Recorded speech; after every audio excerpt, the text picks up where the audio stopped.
Hello everyone, this is Master Quest. I'm your moderator, Christian Buckley. I have been playing through A Link to the Past. I've completed A Link to the Past. Yeah, you can't say you've been playing through it anymore. You've played A Link to the Past now. I've played A Link to the Past for the first time under the guidance, mentorship of one DJ Gillard. Hello. Thank you for having me again. DJ, this has been an experience. It has. It's been fun. And we have one last task ahead of us before we roll credits on this game. We have the Tower of Ganon. Exactly. The final battle. That's the proper name, right? Yeah, I think that's what it's called. Okay. In the Light World, it's the Tower of Hera. Like it's in the same spot. Or no, maybe no, it's not in the same. It's in this spot. It's not the Misery Mire spot, I don't think. I could be wrong. Either way, big tower on mountain. Yes.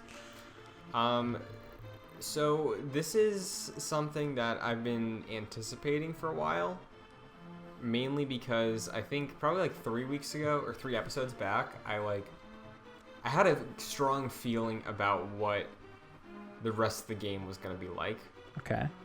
And I was really curious to see how it wrapped up. And I think this specifically is interesting because it stands as a gauntlet more than other Zeldas do, I think. Yeah, for sure. That's the same. I got the exact same vibe. And yeah, we kind of just ran straight into it this week. I did stock up at the Witch before. Yeah, I forgot, and then I went into the dungeon. I have 1 blue potion. I was really getting roughed up for a little bit there, and then I found that one room with 4 fairies, and I was like, all right, I'm gonna heal myself with 2, caught one of them, and then I was fine from that point on. But yeah, that room came in clutch for me. I was very relieved to find a secret fairy room midway through this dungeon. See, I remembered that it existed because, like, I don't know how I retained this, like, one room, because I never retained that, like, specific stuff, but I knew it existed. So at a certain point, I was, like, rewinding when I died. I had, like, 1 heart left for, like, 5 minutes, and I was just rewinding when I died, because I was like, I know this room is, like, 30 seconds away. Like, I'm not restarting this dungeon for this. And then it happened for me, so. Well, kicking things off, I guess, starting it out, the sound effect on the stairs, I like. Yes, I don't specifically remember it, but there's a lot of good sound effects like that in there. It doesn't sound low quality, but it just sounds like raw and real. So I appreciate that. Like, it doesn't sound like it's anything on the Super Nintendo soundboard. That's cool. It's definitely cool because there's so many stairs in this game, and then like the final one, they're like, yeah, we're gonna mix this up a little bit. Throw you off. Absolutely. And walking into proximity of the tower triggers the maiden crystals to take down the seal that Ganon has over the tower. Not much lore there, but yeah, interesting that the maidens, I guess, are still. I don't know. Honestly, I didn't even think about that much. Like, Link is just carrying around these maidens and crystals. Like, did they just like go down like small like things you can fit in your pocket, and he's just walking around with them, just like, yeah, hang on a second, I gotta handle this middle-aged old man. Like, I just stay in your crystal for a little bit. Like, is that what's happening here? I don't know. Yeah, what did they think about it the time I had to re-talk to Brock and Sindri to upgrade my sword instead of getting them out of there? Yeah. Did not think this about is gonna that help. at all. Trust me. Yeah. I really did not think about that until like halfway through the dungeon. I realized that I was like, oh, they're the crystals. That's them. Yeah. Strange. Yeah. But they kind of just throw you right into it once you walk in. Yeah. It's definitely it's probably actually the first time you go to Hyrule Castle is probably the most combat heavy dungeon, but this is definitely a number 2. Yeah. Like, it's very much just like, all right, here's your final exam in combat. And also, like, I noticed there's a lot of like good puzzle stuff in this dungeon that was like, it was never like, it didn't have like a specific theme to the puzzles like the other dungeons, but it was like, it was using every item you had. Like, you had bomb puzzles, you had fire rod puzzles, bow puzzles, hookshot, the switches, like they were throwing all of it at you. I was like, this is a good at least for me, it really worked really well as like a final exam type dungeon. Yeah, I think on that level, I really like that it was making me do things that I hadn't thought about for a while. Yeah. Not in a way that what we talked about with just bosses in dungeons do, where it's like, hey, the thing you've been using this whole time, do that. Yeah. This is kind of like a compilation of that, but it's less obvious, you know? Yeah. Because some of the things you forget you have in your tool set, like even the cane that Right. I'm blanking the full name of, The Cane of Samaria. Samaria, thank you. There was a tile that I had to push down. I was like, wait, okay, so where's the block? And I was like, oh yeah, I have the block. So I think the dungeon was good at that. I think in terms of design, then yes, like it is a good test of everything we've done so far. It is worthy of being the final dungeon, Yeah. I think. On like a lore, not even lore, but on like a context side, it is a little lacking in cohesion, I think, that you would have had to make a sacrifice for at this point. Although I think they probably could have contextualized some of the multiple like escape room feelings of each floor a little bit better. Yeah, totally. But it definitely did feel kind of disjointed to me. Okay. So I feel that. It was definitely weird how the first half of the dungeon, like, it was, like, kind of normal, and then as you go deeper, which I kind of liked it, but I wish it was more of this aesthetic from the start, was as you go deeper, you find more of, like, Ganon's, like you see, like, the moblins, and I think there were those enemy types for the moblins. You find a lot of that kind of stuff, and I was like, oh, like, this is kind of like Ganon's final elite guards type things, and I kind of wish there was more of that sort of theme. Like, I wish this was, like, what it was like in Hyrule Castle, where it was like all of the knights and all that stuff. I kind of wish they were all here too. That would have been cool. Can I tell you a quick aside about Hyrule Castle? Just in terms of talking about final areas. So for Hyrule Castle, I just like entered the back, climbed that whole thing, and used like the wind boost, and I didn't fight like anybody on my way there. Wow. And then people are always talking about like, oh, the way they tee that up at the end, the way you go through everything. I was like, oh, I didn't know I was supposed to do that. Well. Yeah. That's very funny. Yeah. Anyways, though, with this, yeah, I agree. I like the sort of repurposing enemies from earlier dungeons that were sort of what you were saying of the moblins and enemies like that. They brought back the Zax, those like weird fire-breathing dudes in the third dungeon. No, fourth. It's the fourth dungeon. The Thieves' Hideout. Mm-hmm. And they brought back the Goriyas, which are in one of the other dungeons. They're the ones that like you have to move. You have to shoot the bow and then like move them towards that spot. Yes. Like I really like that stuff when they bring it back everyone for the final one. Yeah, those took me a second. I forgot that I had to, like, they followed my movement pattern. Because I think the first time I went to the room with the spike floor, I forgot. And then I realized at that point of, like, oh, yeah, they like, reverse track my pattern or something like that. And yeah. I think the rooms with those are the ones that are standing out to me most, I think. Yeah. They contextualize it really well in those rooms. Like they mess around with like all the different, like there's the one where it's like there's like the 3 pathways and you have to like try to maneuver them through the little holes to get them towards you. And I was like, this is interesting. This is like they didn't even do a lot of that stuff in that dungeon. A lot of it was just like you shoot the bow and then run to the left, see what hits them. Like it was much cooler here, I thought too. Yeah, having to manipulate them, I thought was one of the better, not puzzles, I guess, but one of the better individual rooms, I think. Yeah. Of this dungeon. So. How do you feel about the red mail? Getting that in this dungeon. Let me tell you, I have a note that says, "Ew, red mail is horrible." Yeah. What do you think's worse, red mail or blue mail? So blue mail is blue with a yellow hat, right? Yeah. At least those colors go together, you know? Yeah. Like the purple and red. Yeah, it doesn't look good. No. And there's like some random green in there, but it's like a kind of a gross green. Yeah. It's like his gloves or something, right? Or his belt. Something like that. No. And then you throw in the yellow of your mirror shield now, and you're just like, what is this character? Yeah, like, this yeah, is just, it looks so weird. It's disgusting. Yeah. So not a fan of that. I'm sure it did end up helping me in the long run, though, considering the challenges I faced throughout this dungeon. Yeah. It's just kind of like pointless at this point, you know? Like, it was just like, oh, I guess I got another upgrade. Like, I'm not really going to use this much for the rest of the game. Ganon still takes 3 hearts away from you. I can't imagine fighting him with a green mail, because that's an option. Yeah, I'm really curious when that choice to put the red mail came in. Like, does Ganon do more damage to you if you had blue mail on? Yeah, like the blue mail cuts it in half, then the red mail cuts it in half again.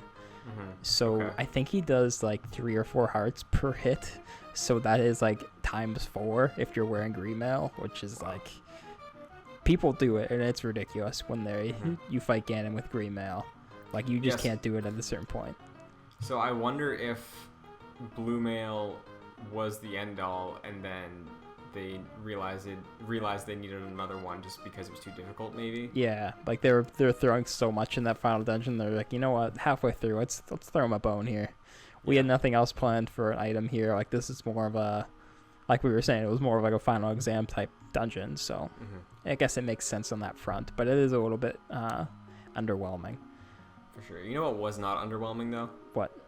The fact that old bosses return as standard enemies. And I love too how now that you have the silver arrows and the golden sword, you're like, oh, I can muck these guys up. Like, this is no problem. The troll dorm takes 2 hits. Yeah, I wrote that down. All caps. 2 hits. Yeah.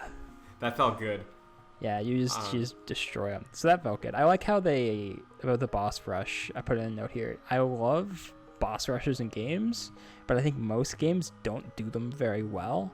I think this is a game that does it very well. Like, I think about like Mega Man 2 or something, where it's like you doing all these really hard stages, then you have to fight all the bosses again, like all of them in order, and like you have to manage your sub weapons and all this stuff. And I'm just like, this isn't, like, I love this kind of way of doing it, where it's like it's fully integrated into the dungeon. It feels kind of natural, and it's also not the hardest thing ever, because you never want to be frustrated with the boss rush. You wanted the boss rush to be like a reminder, or a like just makes you feel good about, like, actually makes you feel like you're powerful, like you improved over the course of the game. So yeah, and I think what we came down with this Zelda, probably like 5 episodes back, about talking how progression is just so tied to the items rather than like character progression. I think that totally makes sense with the fact that we have the golden sword and now we can 2-hit bosses, you know, like I think that's definitely a good way to portray that, where I don't think any other game outside of like a Final Fantasy or a Dragon Quest on this system would have been able to convey, you know? Yeah, totally. So, I do appreciate that. Yeah. One more note on this dungeon before we move on to the boss. I skipped a lot of this dungeon by accident.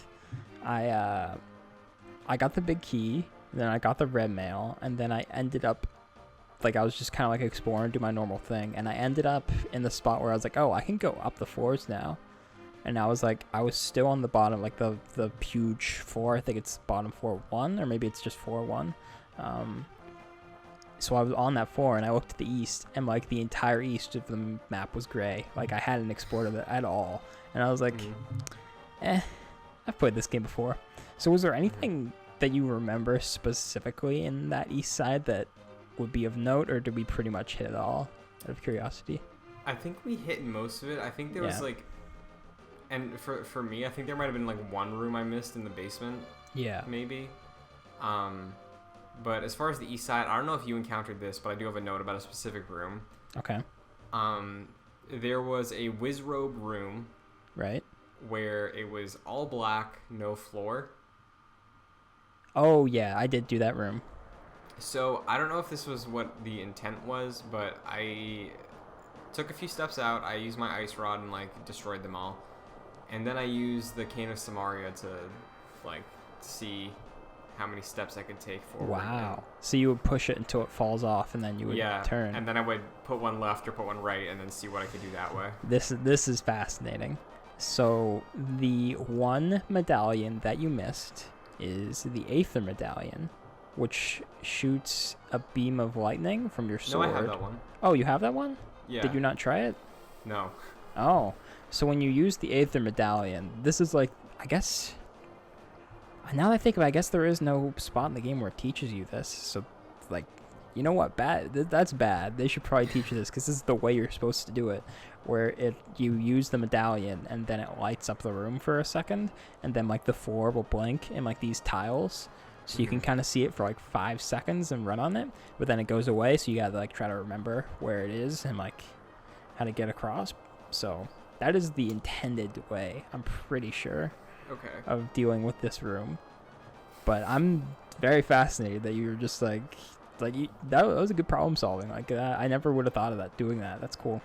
Thank you. Yeah, it seemed natural. It's weird that because they had a similar obstacle earlier or later in the dungeon where you use the fire rod to light up the path. Yeah. See, when you use the Aether thing, it looks exactly like that. Like when the blue tiles or whatever. Yeah, so why didn't they just put a torch in there? Why are they messing with two different... I don't get it, but it definitely did not convey its ideas. And because with the Aether 2 in the past, it was only used... It was mandatory, but it was used to open the dungeon, right? Yeah, so... I'm glad I had that tool on me, because otherwise I would not have known what to do. I know. Yeah. I ran out of magic for... I did that room, and then I had to go back to it. I think it's... Yeah, no, I don't think that's the Wizard one. I think it's a different one that has that. But I went to that room and I ran out of magic, so I couldn't use my Aether thing. I didn't think of doing what you did. Actually, I think the cane involves magic too. The cane uses it, yeah. Okay, but so I didn't have magic, so I was literally... I pulled up a picture. I just looked up Ganon's tower, invisible tile room, and then there was a picture where it just zoomed it out and showed you every pixel. And I was like, all right, like I'm just doing this. Like I just gotta... I've done this before. I just don't have magic. So there was one thing I had to look up. Okay. I was stuck. I did everything I could do, and I had no idea I knew which direction I had to go, but I had no idea how to get there. Yeah. It's the room where there's the 4 lanes with the fireballs going around them. Right. I didn't think, it's kind of not telegraphed, because I don't think it's obvious, but it's kind of set up where there's so many solid rows, and then there are the places where you can hide to let the fireballs pass. Then at the very end, there's one with a gap, by itself, and you have to push it to make a chest appear. Yeah. That was a little obtuse, I thought. Yeah. I couldn't figure that one out initially either, but then it was like I couldn't get out of the room, so I was like, all right, there's something here. And then I was like, oh, okay, I'll push that block. Sure. And it worked. I was like, all right. But yeah, I can feel that for sure. But other than that, that's all the notes I had about making my way through. So we hit the boss of this dungeon, which is a repeat of one of the last ones, sort of. Yeah, no lightning this time. No lightning, but now use it on me. Now it's the line in the prequels. Now there are 2 of them. Star Wars reference for you. So now there's 3 of them actually, which is... I don't know how this worked for you, but they started off pretty much working in sync, and then as the fight went on, I think because of where I was and perspective of hitting them, the times that they would shoot their ball changed throughout the fight for me. If they started getting off beat with each other, which made it very weird, because I was trying to line up my first shot to hit the other guy on the other side, which was very cool, I thought. But what did you think of this boss? I think this was... I don't know if it's because we got better items or whatever, but I thought this attempt at fighting Aghanim was way easier. Okay. And I don't think that happened for me. It seemed like they were never in sync, I don't think, but it was in succession. It was shoot, shoot, shoot. So it was never offset enough that it was noticeable for me. Yeah. But yeah, it took me a second again to remember also that this was a volleying boss. Oh, you know, really? I did take a couple swipes at him, and I was like, oh, right, yeah. Nice. That's funny. But yeah, I thought he was fine. Yeah. When you beat him, we get a. Actually, no. I think it's when we beat Ganon. Or no, it's when we go to Ganon, we get a bit of a lore dump about Aghanim, how he's just basically, like, they kind of alluded to this in other parts, but they finally kind of say like, okay, he is just an alternate form. Like, he is not his own character. Yeah.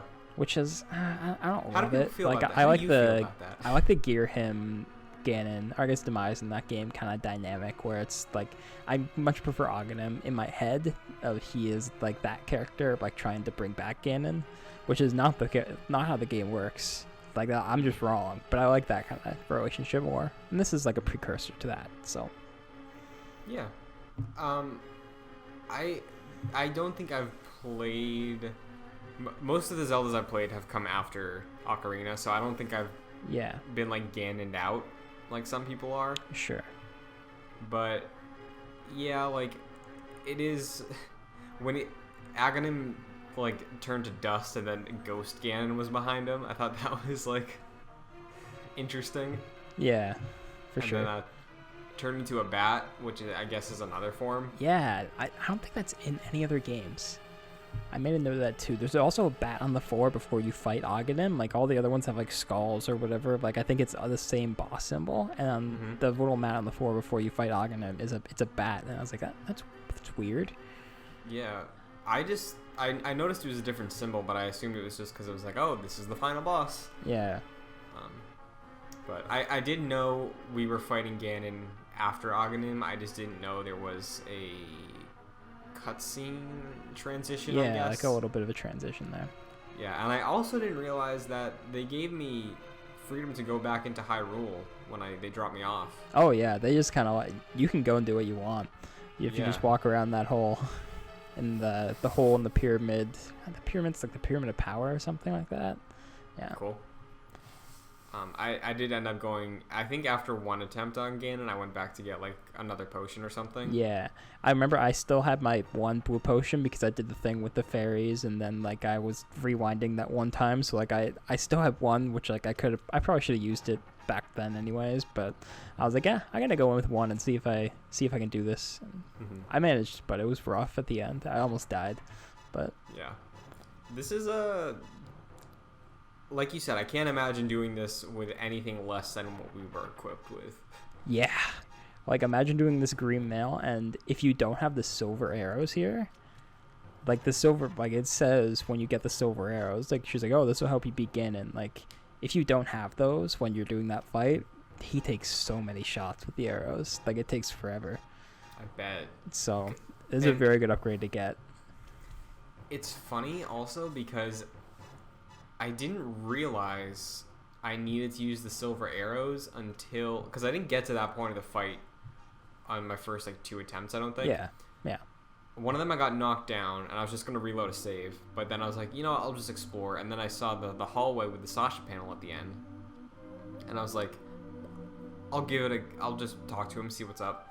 And he says, when Ganon's frozen, use the silver arrow. And I was like, oh... I wouldn't have thought to do that. I'm glad I fell. Yeah. I guess, yeah, they don't even make a mention of it. Yeah, because we got the silver arrows with the super bomb, right? Yeah, so the fairy mentions that, like, these will help you against Ganon.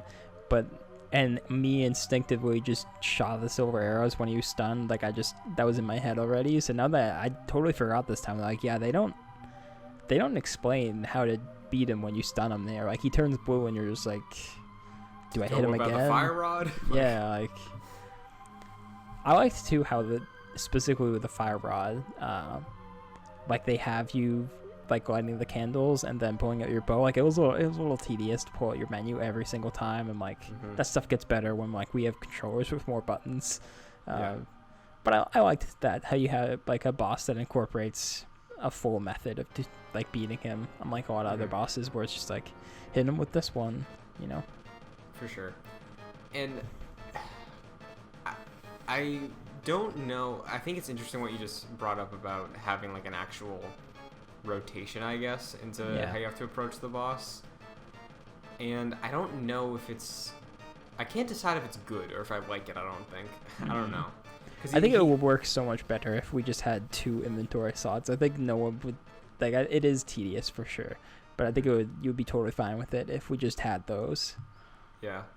So I think you're probably right, because in my head it's like, it's cool that there's multiple things you have to do to strike this all-powerful guy, but at the same time it feels like because it's so many things, it's like he's just kind of a sponge in a way, and I guess that's intentional, but it's tricky, I think. Yeah. One note I do have, I thought this was funny. After Ganondorf, or no, this is Ganon, right? Yeah, this is pure Ganon. When after he drops the panels and he makes the ring where you can fall out, I think it's so funny because he's like, now this special technique, on guard, and then he just turns off the lights. Yeah. I thought that was very, he's like, this ancient darkness technique. He's like Batman in The Dark Knight Rises, where he's like, I'm gonna turn off the lights, this is gonna work, right? Yeah. Yeah, I thought that was very funny. Yeah.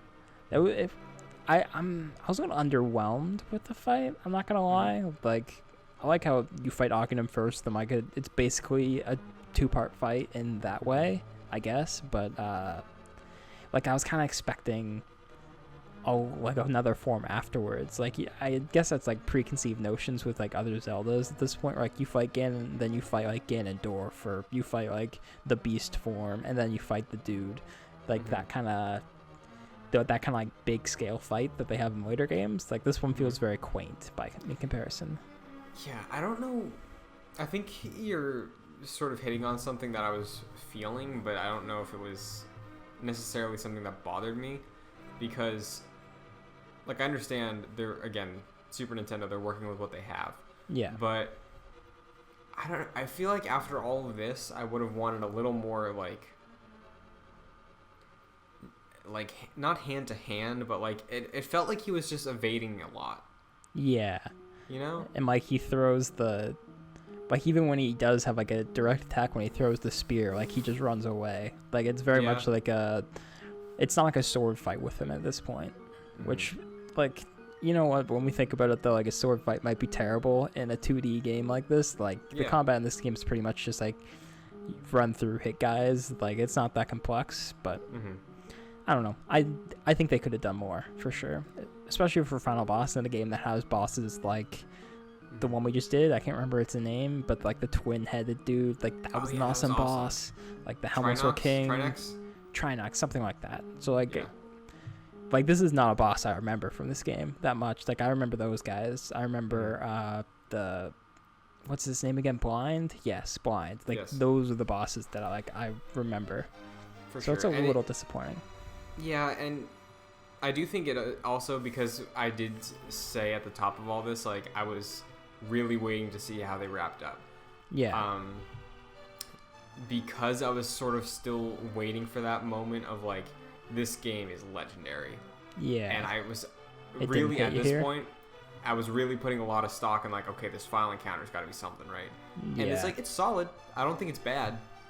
Like, I do think it was a little underwhelming, but I think for what they tried to do, and I do think, as much as I thought it was funny, the having to use the light for the room, I like that as a mechanic. Yeah. But yeah, it's definitely an interesting fight. Not my favorite boss of the game, but I definitely think there's a lot of merit to it. Yeah, it was good, for sure. Yeah. We sound negative, but it was like, it's a good boss still. It's just you kind of want a bit more from a final, but whatever. Yeah. Yeah. So after that, we get to the Triforce when we beat him, and the Triforce talks in this game, which is okay. It's basically just like, it gives you the war dump where it's like, you make your final wish, and like, good people's wishes come true, and bad people's wishes are evil, and they come true. Like, it doesn't, the Triforce doesn't pick sides. Like, it's okay with whatever you wish for, as long as you get it, apparently. So I have a question for you. Okay. With the Triforce, and again, this ending kind of answered one of our questions we had a couple weeks ago. Yeah. As far as like, did Ganon already have the Triforce? Why Ganon was like building power, it says here, to like go to the light world with the Triforce, which was like, okay, cool. That's what he's doing. So this takes place in the timeline after Ocarina. Yes. Directly Link after. died. If Link dies. Correct. So that war happens. Ganon is sealed away, and he's just building his time. He's biding his time. He's building up power. He has the Triforce, and he's just waiting for that time that he can break into the light world and take it all. Well, I think he's sealed away, and then he just breaks out somehow, and then gets the Triforce. Like, I don't think he's sealed away with the Triforce. Like, I don't think the Dark World exists from Ocarina on. Okay. Because I want to say, it's weird how they do it, because they say Link dies and Link failed, but the mission is still completed with, like, the sages just seal him away. They just take care of it, basically. Mm-hmm. So it's very weird, and, like, that's like, what the sealing war is. So it's very weird how they say Link fails and Ganon wins, but then Ganon doesn't win. Like, you basically have to think about it the same way as the other timelines, except Link didn't do it this time, which is it's dumb.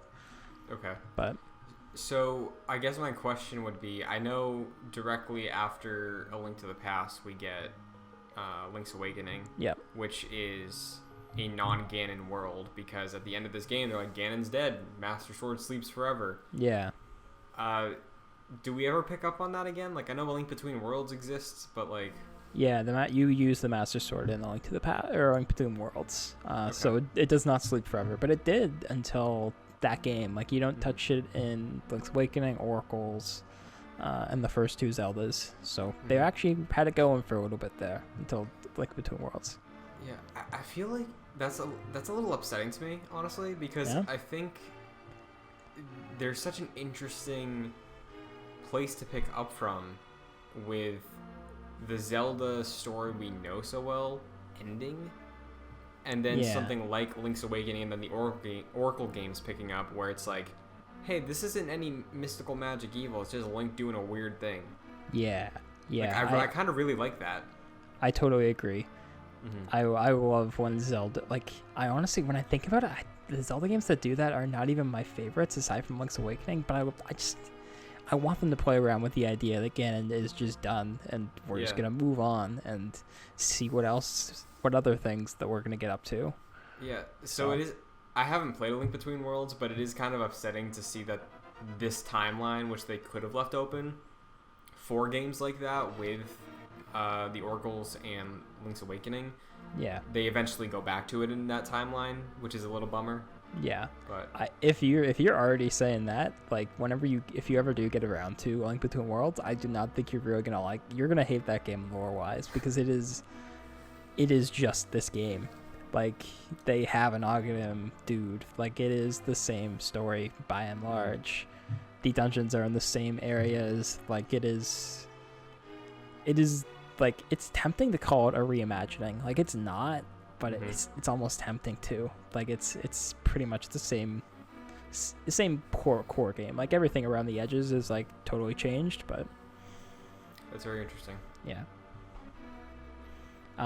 One thing in this lore dump before we go on to like the credits and stuff, I noticed a plot hole in Wind Waker that they bring up in this game, how one piece of text in this game creates a plot hole there, which I think was funny.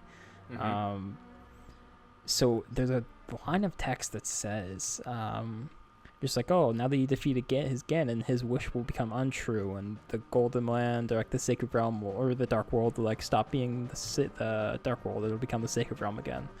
So in my head, I'm like, so Wind Waker, you've played Wind Waker, right? Yes. So the ending of that game is like my favorite Zelda ending for sure. Like, I love it. But the king's final wish is to wash away Hyrule forever and just like say like, oh, it's done. We're moving on. Like, we gotta just start the world anew above, right? So, but then he gets washed away with it. So then his wish doesn't come true.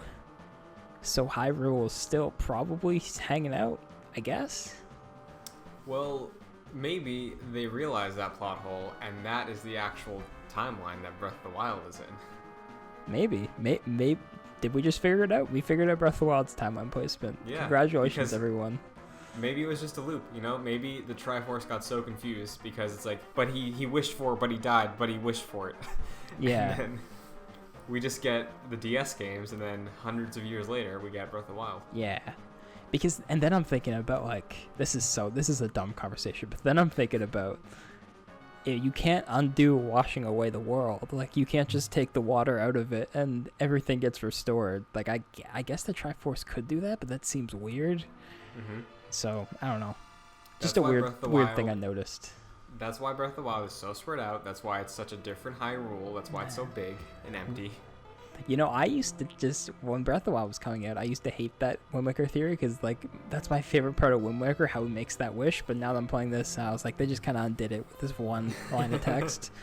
Yeah. So that's fun. Yeah. Whatever. So the ending. The ending.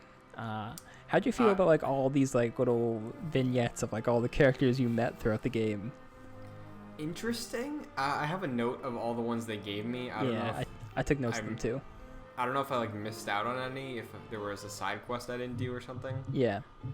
Because I know there's some games that's like, oh, this is what happened for these characters that you helped, and if you didn't help this character, you don't see what happened to them. We got the Return of the King. Shout out. I know, that was like, oh, the king is here. Like, we never even saw him. We just heard him alluded to. So I was like, oh, cool, that's fun. Also, all the maidens were with him. Yeah. Not his family. Just there. Also, I got a big problem, man. Okay, hit me. Zelda. Yeah. Where? Why? Where is she? I know she just kind of forgotten at the end of this game. Like, you save her, and then, like, she just leaves, I guess. Yeah, and then she shows up standing next to the king at the end. Yeah. She doesn't even get her own title card. Yeah. That was a bummer. I respect it. I've noticed it too on this playthrough. I was like, we're not doing anything else with Zelda? Like, this is... It's the Legend of Zelda. Like, this is the title of the game. I was expecting when the Triforce was like, Link, make your wish or whatever. Like, I thought it was going to be spewing all the lore at Link, and then Zelda would come in and be like, say an additional thing and be like, Link, something, it's my birthright, and then she wishes it. She's the one who wishes it. Yeah, something like that. Because I feel like that's how it happens in most of the other Zelda games. Like, Link fights the boss, and she's the one who, like, wraps it all up. Yeah, for sure. But she just kind of got, like, short-sticked. Yeah. It's a shame. Yeah. And it's so weird because she is, like, so central in the beginning of the game. Like, if you remember all the way back, like, your first thing is, like, saving her. And then she gets, like, trapped again in the beginning of it, like, still very early in the game. And then she's just kind of forgotten.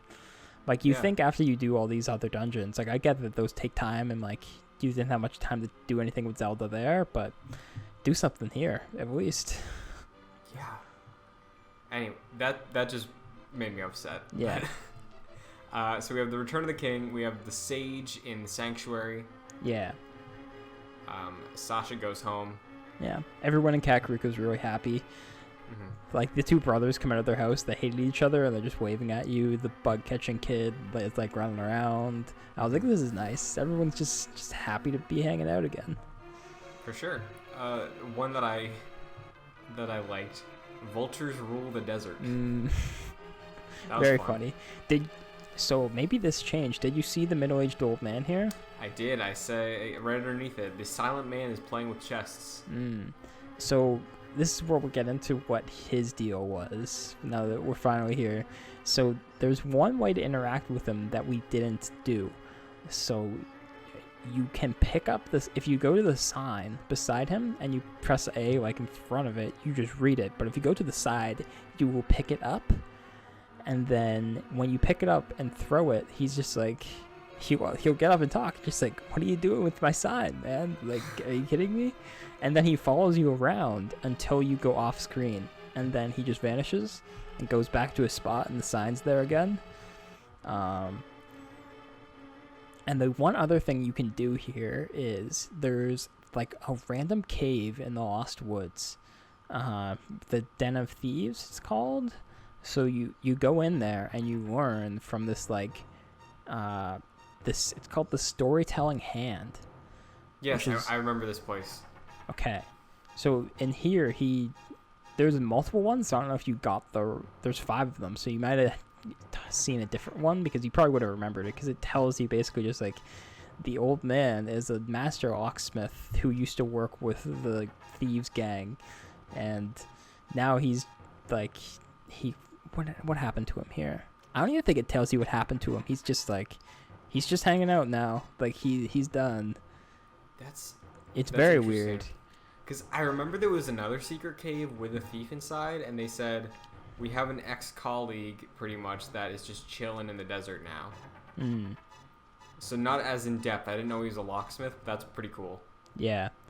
So a very, like, just a very random, weird thing that they, like, you don't really, it's very hard to find the explanation for it. Like, I've never done this in my entire time. Like, I've never dealt with them. So it's very weird. But you know, when you asked me if I was gonna pursue that thread and see what happened, I didn't want to because I thought it was gonna turn into this big thing. But the fact that it is basically nothing is points in favor for the game again. You like that, okay. Yeah, because it goes back to what I was talking about a couple weeks ago, where like it makes the world feel real if there's someone who doesn't care about you. Sure, I like that too. Yeah. So I do appreciate that. Yeah. There were a few other. Oh, of course. Sorry, your uncle recovers. Yeah, somehow he's just okay now. And then I was thinking, what happened to him? I know. And then I was thinking about it, just like, is Link gonna ask him just like, what were you about to say? Because this first line of this game is like, Zelda is your blood ... and then he dies. Like that's the first thing, that's when he says like as he's dying. I'm just like, are we gonna figure that out? Like, I don't know. I'm curious. Yeah. So that was an interesting one because I was pretty sure he died. I assumed that this journey took maybe like a month. Yeah. So I don't know where he went. I don't know if he was just chilling in the castle. Don't know what happened. Like, does his body just sit there, and then as soon as he beat the game, he's like, time to get up. Like, okay, let's do it. Like, I don't know what happens. So I want to ask you a question. I'm gonna say a couple of the other credit things, and then I have a question for you. Okay. So there was the bully makes a friend. Something about the flute boy playing again. Yeah, and his grandpa that lives in Kakariko that you talk to, he is there hanging with them, which is like, that's fun. Mm-hmm. And the Venus, the Queen of Fairies, which was the one who was weird. Yeah. Was Link's Triforce Wish basically the same exact sort of approach to retconning the bad things that happened that Hulk snapping in Endgame was? That everything still happened, but everyone's just back? Yeah, I think, now that I think about it, it's basically what he did. Because all the people that, like, we thought died, they're back now. All the people that were lost or... That makes sense. Downtrodden, they're all cool now, but... Yeah. I guess he was basically like, restore the world, but like, that's not how, I guess the Triforce is like, we can't go back in time. Like, we're not doing that. That's for the other games. We go and we do the time travel stuff. But yeah, the Triforce is just there like, hey Link, we can't play an ocarina, so we can't go back in time. Yeah. But we can bring it back. It's called the flute in this game. You can't play the ocarina. Yeah. But that was just something I thought was interesting. Yeah. So, there's lots of other characters that get touched on, like Brock and Sindri get showcased. There's some that I was wondering why they were showing them because it didn't look like anything progressed. Yeah, the lumberjacks cut down the tree and they moved on to a new tree. They did, yeah. I thought that was very funny because it was like a very self-aware joke that just like they're just programmed to infinitely cut this tree, and now at the end we're gonna be like, God, they did it. Mm-hmm. It's like that was funny. Yeah. But yeah, the credits went on. Yes. Showcased all the other NPCs. Master Sword sleeps again forever. Not really. Yeah, not really. And then we get the staff roll. Yes, the staff roll. Did you have notes with the staff roll, or was it just the credit sequence there? It was just the credit sequence. Okay, that stood out to me. Okay, so I have notes about the staff roll. because I love when I play old games to just read the credits roll and try to recognize names, just to see where people started. And there's actually some very interesting ones here. So Miyamoto and Tezuka, producer and director, as you did most of the original Mario and Zelda games. Tezuka never gets enough credit, so shout out to him for sure. Yeah, wasn't he? Didn't he come back for another one more recently? I'm not sure. I know Tezuka mostly does like managing work at this point. Like him, like Miyamoto, is just like listed as a producer on everything. I think he does have his own, like Miyamoto, when Miyamoto is just like, I'm making Star Fox Zero. Like every now and then he'll have his game. I can't remember what his last big thing was. Okay. I'd be interested to look it up though. But Kensuke Tanabe is the writer of this game, which I thought was weird. And I don't know what a writer looks like for a game with this much writing. Like, he's credited writer in the credits, but then it says scenario writer in Wikipedia, which is like, what did he actually do? But Tanabe runs most of like their external divisions, like Next Level Games, Retro Studios, like things outside of Nintendo. So I thought that was a cool little arc that he was like a writer in the 90s, and now he's just like doing this stuff, which is weird. Koji Kondo composed, as always. Onuma did not work on this game. He started on Zelda with Ocarina, yes, cool. And then he became full director with Majora's Mask. I want to say he was the lead. He took over for Tezuka Miyamoto, I want to say. Onuma started in '88. It's on Wikipedia, so I thought that was interesting that he didn't actually work on a Zelda game until Ocarina. Wow. But the most interesting name that I found in the credits, this is probably my favorite one, Yoshiaki Koizumi. Hey. He's like a face of Nintendo at this point. Like he's great. He was the lead director on Odyssey, I want to say. I think he's lead director since Mario Sunshine, I want to say. He's been like the guy on all those games, all the Mario games. Also, Link's Awakening, correct? I'm pretty sure Koizumi was Link's Awakening. Yeah, I think you're right. As well as the game that was like proto Link's Awakening. It was for Frog the Bell Tolls, I think. I'm not even sure. Was it on Game Boy? Yeah, so it was a Game Boy game that only released in Japan, right? Oh, I didn't know this at all. Yeah, there's actually like some crossover with Link's Awakening. Like, the prince in Link's Awakening is the main character for Frog the Bell Tolls. Oh, that's fascinating. Yeah. I'm definitely going to read about this tonight. This sounds very weird. Yeah, I would look into that game if I were you, because it's very Zelda-esque, and you'd probably like it. Yeah. So he did, it says on Wikipedia, he did script writing, story, event design, boss design, manual on Link's Awakening, so a lot more work there. But the most interesting thing about his role in this game is he only did, well, I guess you can't say only because he probably did other stuff, but he is credited as just the person who drew the manual. Like, he is the guy behind like all that art that we've been bringing up throughout the show. Like, he drew that, and that's awesome. It doesn't seem like he really worked on the game other than that. Like, he just made that stuff. He started off basically just as an artist, really. Like, all of his early work is artist work, and then director Mario Sunshine. So very strange and interesting arc for this guy who is now like the guy for Mario at this point. Yeah, that's pretty crazy. And it's always really cool looking into the history of like Nintendo executives, I guess, because like you said, of showcasing where they started, a lot of Nintendo higher ups had very strange starts. Yeah, at the company, for sure. Which I always love to find out. Yeah.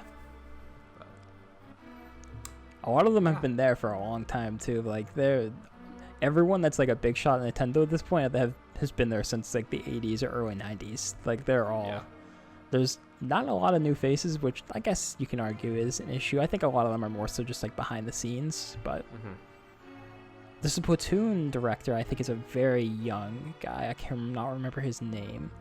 But he is like a very new face that they've brought up. So I don't know. I thought those were some weird little things, but the credits in this game.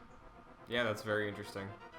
And I knew Koizumi worked with Link's Awakening. I didn't know he was involved with Link to the Past, but that's super interesting. Just all of those. I didn't even think of him as a Zelda guy before this. I always just associate him with the Mario games, but he had a big hand in this, or big hand in like starting this stuff. So yeah, cool. See, a final thoughts on Koizumi though. Like ever since the Switch, I've always been like, in the back of my head, I'm like, just do one more. Do a 2D Zelda if you want. Just do one. Yeah, that'd be good. Yeah. So we've reached the end of our journey pretty much here. We have. So we got top level, like what you think of this game. Like you're pretty much at the point where you're like, I guess you don't think it's like the greatest thing ever. Like most people, like you're kind of lukewarm on it, but you recognize that like it's a great game that kind of set up its formula. Would you say that's accurate? Would you have anything? For the most part, I don't know if I would say specifically great game. I do think, for its time, I totally get why people loved it. Yeah. I think there are elements that don't hold up as well, mostly in terms of the way they like sort of guide you, I guess, but guide isn't the right term because I think it's the lack of guiding that's the issue. So yeah, because like I don't think it's necessarily bad when games don't give you guidance because I don't feel like I need to be spoon-fed, but yeah, there's a difference between being spoon-fed information and being given a sense of direction, you know? And here it really just comes down to the numbers on the dungeon. So like to get a sense of where they are, but it's like the minutia of it you don't really get any hints of. Right. Which can be a pro and a con for sure. And I do respect it for giving the formula that created some of my favorite Zeldas. I respect it basically telling the Zelda 1 story on a grander scale with more context and more fleshed out lore. Yeah. So that way we get Link's Awakening, which is the weird offbeat one. Right. And then in that timeline, as well as the Oracle games, which now I'm kind of even more inclined to check out because I had never played them. Yeah. But yeah, I think it's good. Like it was a good experience. I'm glad I did it. I can't say it would be a Zelda I would replay like I would others. Yeah. And I know it being your favorite game of all time and having that bond with it, like having the memorization of it and running through it again. Yeah. I completely get that, and I get the sort of attachment that people have with it. Yeah. It's one of those weird things where I can't just like I can't play it again and again and again and then start like expecting it to do new things or expecting myself to like it more. But like replaying it again now is just kind of like, you know, maybe I kind of like Super Metroid a little bit more. Like it's not that much of a defined thing, but like it's one of those things of, like I never want to like talk about my favorite games in the sense of like it changes over time. Like it is about the experience you had that first time. For me at least, so nothing's really changed, but I definitely have a new perspective on it through this show, so that's been fun. I'm glad I was able to help you find a new perspective on your favorite game of all time, because it's cool seeing you holding the game at that high of a level and honestly helping me through some of the issues I had with it and struggles in a way that I guarantee you there probably would have been at least 2 points throughout the show where if I was not playing it with you, I probably would have walked away. Yeah, totally. I think all of the old Zelda games, like up until Ocarina, you should probably play with a guide. Like straight up. Like in a lot of old games, straight up. Like there's a lot of old games that you cannot play now without a guide. Like they're just not enjoyable. I think if you just put in the work and just look up a good guide and have it on hand, just bookmark that page and use it when you can, like you will enjoy old games so much more. I've always found that so useful for myself, so I would highly recommend doing that. And I guess the final note I have about my thoughts on this experience. I do wonder if 10 years from now, A Link to the Past is still gonna be touted by so many people, have such a reputation online as like the Zelda. Yeah. You know? I can see it. Like, it's one of those things where like 10 years from now, like I don't even know what gaming culture looks like at that point. Like, Sure. who even knows if we're talking about Zelda anymore in that sense? Like, it's a weird thing. I feel like in 10 years or even like 20 years, we will look back on the 2D era of games as the same way me and you, as like people that grew up right as 3D hit. 10, 20 years from now, people will look back on this era game, like the late 80s, early 90s, the same way we look at arcades. Like, of this like weird thing, and games really didn't hit their stride until 3D and like that the PlayStation and N64 hit. Like, I feel like people of that age won't even think about these games that much. And I can imagine a world where a lot of the really special games on Super Nintendo that I hold in such high regard, like the Holy Trinity of Mario World, Link to the Past, and Super Metroid, will be like mostly forgotten for their impacts. I can see that world for sure.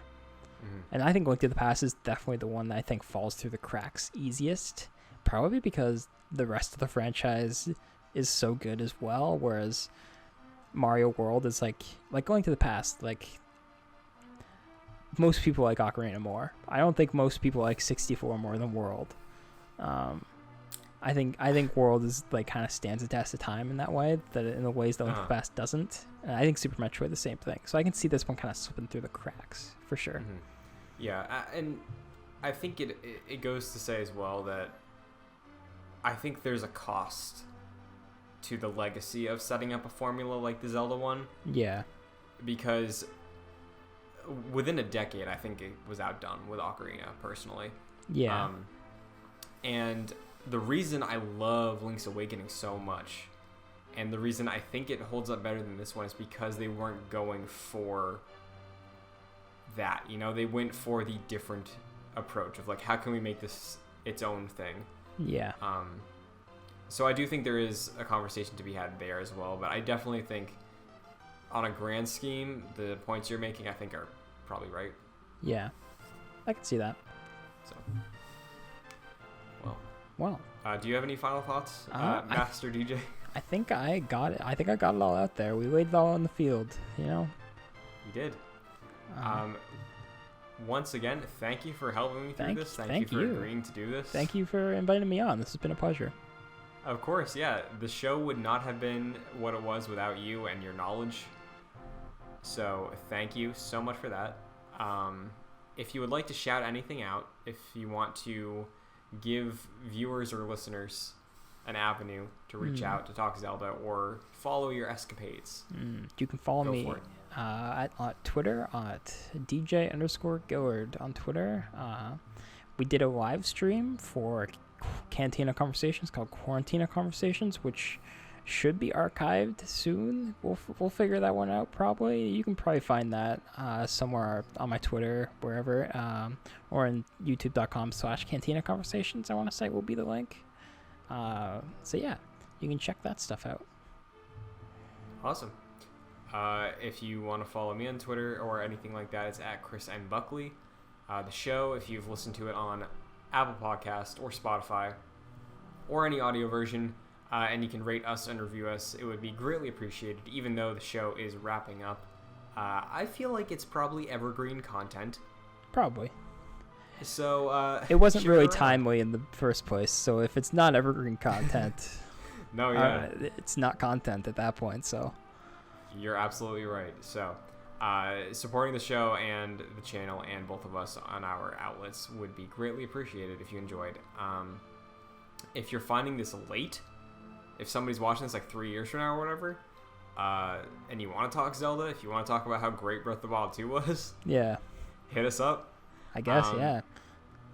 And I'm sure this is not the last time you and I are going to be talking Zelda. Yeah, for sure. So, look forward to that. Look forward to Breath of the Wild 2 whenever it shows up. Yes, please. But until then, DJ, take us out. All hail the Hummer Sword King. See ya.